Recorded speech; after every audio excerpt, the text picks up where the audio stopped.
ஓம் சாய்ராம். என் அன்பு செல்லமே, அழகான தங்கமே, மனதளவில் ஒரு மிகப்பெரிய ஒரு குழப்பம். வாழ்க்கையில் இவ்வளவு நாளும் கெட்டது நடந்துவிட்டது, இதற்கு மேலும் நமக்கு நல்லதா நடக்க போகிறது. நம்முடைய வாழ்க்கையில் கெட்டதுதான் நடக்க போகிறது. இதற்கு மேல் தெய்வத்தை நம்ப கூடாது. நாம் ஏதாவது ஒரு முடிவெடுக்க வேண்டும் என்று நினைக்க ஆரம்பித்து விட்டாய். உன்னுடைய வாழ்க்கையில் நிறைய விஷயங்கள் இழந்ததினால் தெய்வத்தையும் நீ விட்டாய், உன்னுடைய மனதையும் விட்டாய். என்ன செய்ய போகிறோம் என்ற ஒரு திக்கற்ற காட்டில் நிற்பது போலவே இருக்கிறாய். இப்பொழுது உன்னுடைய மனநிலைமை மோசமாக இருப்பதினால் யார் நானே வந்து நேரடியாக உன்னிடம் பேசினால் கூட உன் மனதுக்கு தோன்றுவது தெய்வமே இல்லை என்றுதான். உன்னுடைய நிலைமையில் யார் இருந்தாலும் இதைதான் நினைப்பார்கள். தங்க பிள்ளையே, வாழ்வில் நீ என்னென்னவோ விஷயங்கள் அனைத்தையும் யோசித்துக் கொண்டு ஒவ்வொரு விஷயத்தையும் மனதுக்குள் வைத்துக் கொண்டு இருக்கிறாய். எந்த விஷயமாக இருந்தாலும் சரி, மனதுக்குள் மட்டும் வைத்துக் கொண்டே இருக்காது. அது மிகப்பெரிய ஒரு மன உளைச்சலாக உன்னுடைய வாழ்க்கையை ஆக்கிவிட. உன்னுடைய மனதில் ஒரு பிரச்சனை வருகிறது என்றால் உன்னுடைய இஷ்டமான நபர்கள், ஒரு நண்பராக இருக்கலாம், குடும்பத்தில் இருக்கும் அம்மா அப்பா தங்கை, யார் உன்னுடைய மனதுக்கு இவர்களிடம் சொன்னால் அது வெளியே போகாது அப்படி நினைக்கிறியோ அந்த நபரிடம் போய் சொல்லு. இல்லை எல்லாருமே பொய்யானவர்கள் தான் என்றால் தெய்வத்திடம் சொல்லு. இல்லை எனக்கு தெய்வமும் ஒன்றும் செய்யவில்லை, தெய்வமே இல்லை, நான் தெய்வத்தையே வெறுத்து விட்டேன், தெய்வம் எனக்கு என்னுடைய வாழ்க்கையில் துரோகம் தான் செய்தது, இப்படி ஏதாவது விஷயம் இருந்தால் ஒரு பேப்பர், ஒரு பேனாவை எடுத்து முதலில் நன்றாக எழுது. உன் மனதில் என்ன இருக்கும், என்ன விஷயத்தை நீ யோசிக்கிறியோ அந்த விஷயத்த முதல்ல எழுது. எழுதிட்டு ஒண்ணு கிழிச்சு போட்டுடு, இல்லைன்னா எரிச்சிடு. இதுல ஏதாவது ஒண்ணு செய். எரிக்கிறது போது யார் கைக்கும் சிக்காது. அந்த மாதிரி பண்ணிடு. பண்ணிட்டு அதுக்கப்புறம் நீ யோசிச்சாலும் நீ உனக்கு யோசனைகள் வராது. புரிஞ்சுதா? ஏன்னா நீ அந்த பேப்பர்ல வச்சது எரிச்சாச்சு. புரிஞ்சுதா? உனக்கு மனசுல இருக்கிறத யார்கிட்டயாவது கொட்டணும்னு நினைப்பேன், அதை கொட்டிட்டேன், அப்போ போயிடும். ஒரு மனிதன் எப்பொழுது தெரியுமா நிம்மதியாக இருக்கிறான்?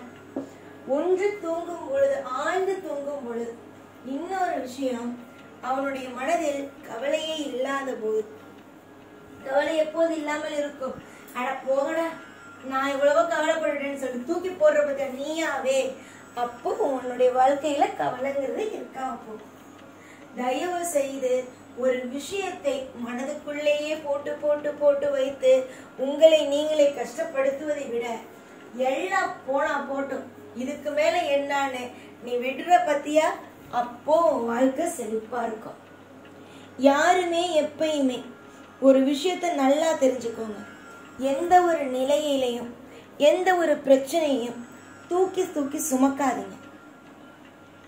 அப்படி நீங்க தூக்கி ஒரு விஷயத்த சுமக்க போறீங்க அப்படின்னா உங்களுடைய வாழ்க்கையில நீங்களே மிகப்பெரிய அளவுல உங்களுக்கு தீய விஷயத்த செஞ்சுக்கிறீங்க அப்படின்னு தான் அர்த்தம்.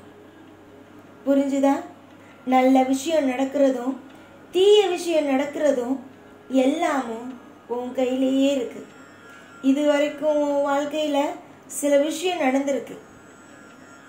புரிஞ்சுதா? சில விஷயம் நடந்திருக்கு. அதுக்கெல்லாம் காரணம் என்ன? விதி. அதே விதிதான் இப்போ உனக்கு சொல்றது.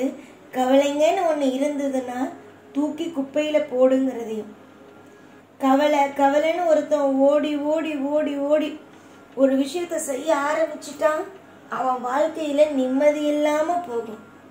அதனால என்னைக்குமே கவலைன்னு சொல்லி ஒரு விஷயத்தோட என்னைக்கும் இருக்காதுங்க. கவலைங்கிறது என்னைக்கும் வாழ்க்கையில நிம்மதியை கொடுக்காது. அது உங்களுக்கு மிகப்பெரிய ஒரு மனவேதனையை தான் கொடுக்குமே தவிர சந்தோஷத்தை கொடுக்கும் அப்படின்னு நினைக்காதீங்க. கஷ்டம் வந்துட்டுன்னா அதை தூக்கி ஓரமா போட்டுட்டு வாழ்க்கையில என்ன செய்யணுமோ அந்த விஷயத்த செஞ்சு முன்னேறுற வழியை மட்டும் பாருங்க. புரிஞ்சுதா? நம்பிக்கை இருக்கட்டும். எல்லா நாளும் உனக்கானது கிடைக்கட்டும். எப்பொழுதும் உன்னுடைய வாழ்க்கையில இன்பங்கிற ஒண்ணு கண்டிப்பா துவங்கும். துன்பங்கிற ஒண்ணு கண்டிப்பா விலகும். எப்பொழுதும் உன்னுடைய வாழ்க்கையில துன்பம் மட்டும்தான் இருக்கும், இன்பம் இருக்கவே இருக்காது அப்படின்லாம் ஒரு பொழுதும் நினைத்து விடாதீர்கள். என்றைக்கும் உங்கள் வாழ்வில் இன்பம் என்ற ஒன்றை கொடுக்க இங்கு நான் காத்து கிடக்கிறேன். கவலைகள் அனைத்தும் மறைந்து உன்னுடைய வாழ்க்கையில் செழிப்புகள் அத்தனையும் வந்து சேர இந்த சாயாகிய நான் எல்லா நேரத்திலேயும் உனக்கு துணையாகவே இருப்பேன். கவலைகளை மறந்துவிட்டு ஒவ்வொரு நாளும் இன்பம் வரும் இன்பம் வரும் என்று நினைத்து கொண்டே இருங்கள்.